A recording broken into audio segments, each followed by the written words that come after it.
मंगल प्रभात लोढा बोलतायत, थेट जाऊयात। यामध्ये कमीत कमी 10,000 लोकांचे ते हँड होल्डिंग त्याचे मार्फत होईल।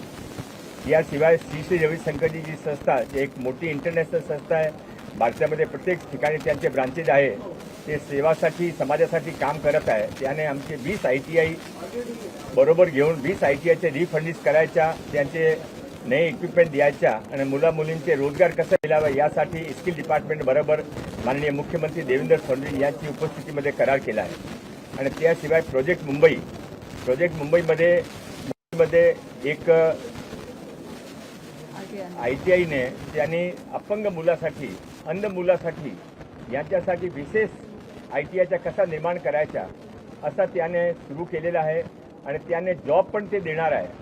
ITIमध्ये मुंबईचे आसपास जिथे मुलं मुली तिथे येतील त्याने शिकवायच्या, नंतर त्यांचे जॉबची व्यवस्था करायची। असा एक अभिनव 3 कार्यक्रम आज मुख्यमंत्री माननीय देवेंद्र फडणवीस यांच्या हस्ते स्किल डिपार्टमेंट मार्फत MOU झालेला आहे।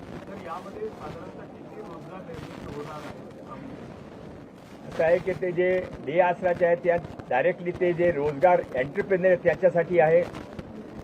श्री रविशंकरजी जे आहेत त्याने रोजगार निर्मितीमध्ये रोजगार सक्षम करणार आहे। ते ITIचे बळकटीकरण करणार आहे, न्यू इक्विपमेंट देणार आहे। आणि ते प्रोजेक्ट मुंबई जे आहे ते अपंग अंध मुलासाठी त्यांच्यासाठी विशेष ITIची जी गरज लागते त्यांची व्यवस्था ते करणार आहे। डायरेक्ट रोजगार जास्त नाही होणार, पण ते रोजगार सक्षम मोठी संख्येमध्ये युवक युवती आम्ही तयार करू।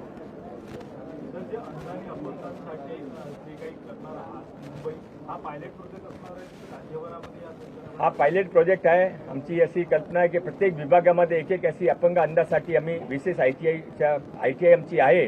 त्यामध्ये ते त्यांचे फ्रेंडली ते ITI त्याचे कोर्सेस त्यांचे फ्रेंडली आणि त्यापेक्षा जास्त मिळेल त्याने नक्की रोजगार मिळाला पाहिजे। ते रोजगार जे हमी देईल त्यांच्या बरोबर आम्ही करार करू। तीन संस्था त्याने काही ऐकायचं असेल तर दिव्यांग युवकांना प्रशिक्षण आणि रोजगार मिळणार या संदर्भात कौशल्य विकास मंत्री मंगल प्रभात लोढा यांनी माहिती दिली आहे। मुख्यमंत्र्यांच्या उपस्थितीत आज 3 करार होणार आहेत अशी माहिती देखील लोढा यांनी दिली आहे।